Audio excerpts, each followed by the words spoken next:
Hey, what's up, everybody? I'm John Vesley from Secondhand Serenade, and I am on tour right now. Gonna talk to you for a bit.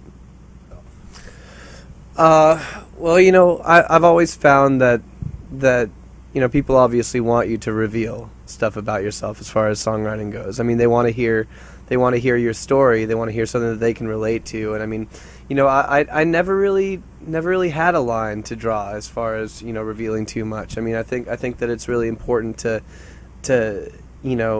set your point across and not be too vague, because when you get too vague, or if you get too drowned out in like metaphors and kind of like beating around the bush, then people stop seeing the point. And so I write in a very straightforward way, and I don't mind kind of telling all, because I mean, it's kind of therapy. So yeah, I mean, it just works out for me. Through this whole process, like ever since the very beginning, I've had people, contact me or see me at a show and tell me about how, one of my songs or my music in general has kind of gotten them through a situation. And I mean, there have been, like war veterans that got injured. There was one guy I remember that got shot in the head, and like he had like a several month recovery process, and he told me that my music was a big part of that process. And that like another mother who has cancer, like they came to my show together, as one of the things that they wanted to do before she passed away, because that's the bond that they have. And like, so it's just really, I mean, I hear things like this all the time, and it's really kind of it's heartwarming and just kind of surreal. And all it makes me want to do is continue on and allow people to get something out of my music in the future as well. I mean, yeah, I mean, every time people tell me what impact my music has on them, it obviously kind of lifts me up and gives me a little bit of a confidence boost. I mean, like it's really profound to believe that, like, you could sit down, spend like 30 minutes, hour writing a song, and it reaches millions of people, and people's life is changed like forever by that song, even if in a small way. But it's just really kind of insane to think about for me. And yeah, I mean, I couldn't ask for anything more in a profession.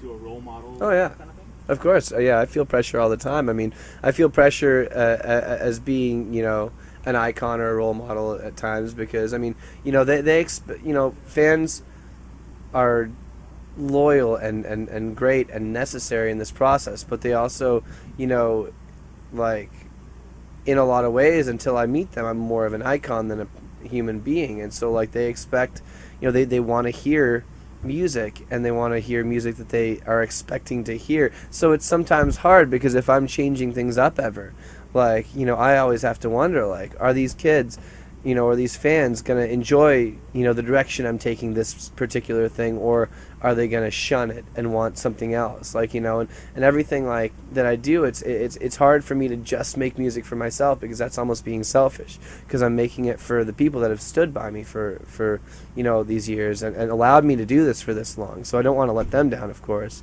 So yeah, there's definitely pressure on me.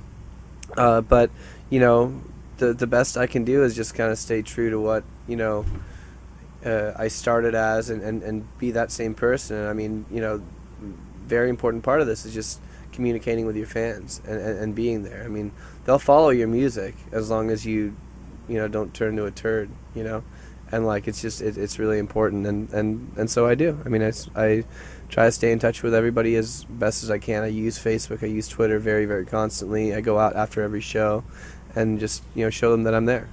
Well, I think there are a lot of artists that do communicate with their fans like this, and I think there are a lot of artists that don't, and you can tell. And like, I have fans tell me, like, after they meet me or hang out, like, oh wow, like, it sucks because these other bands are great bands and stuff, and I kind of get where they're going, with not going out after the show or anything. Like, it is really draining. One thing that fans don't realize, like, playing for an hour and a half on stage, like, it's really draining. You're out of breath, like, it's emotionally draining, like everything. It's very intense, and you kind of need some time afterwards to like recollect and catch your breath and relax. I mean, they're there right away, like waiting for you, and so it's kind of, it's difficult, but you just gotta, you gotta go out there and do it. I mean, that's you owe that to them. I mean, I wouldn't be playing, any particular show without having fans there. I'd be sitting in my living room playing to myself.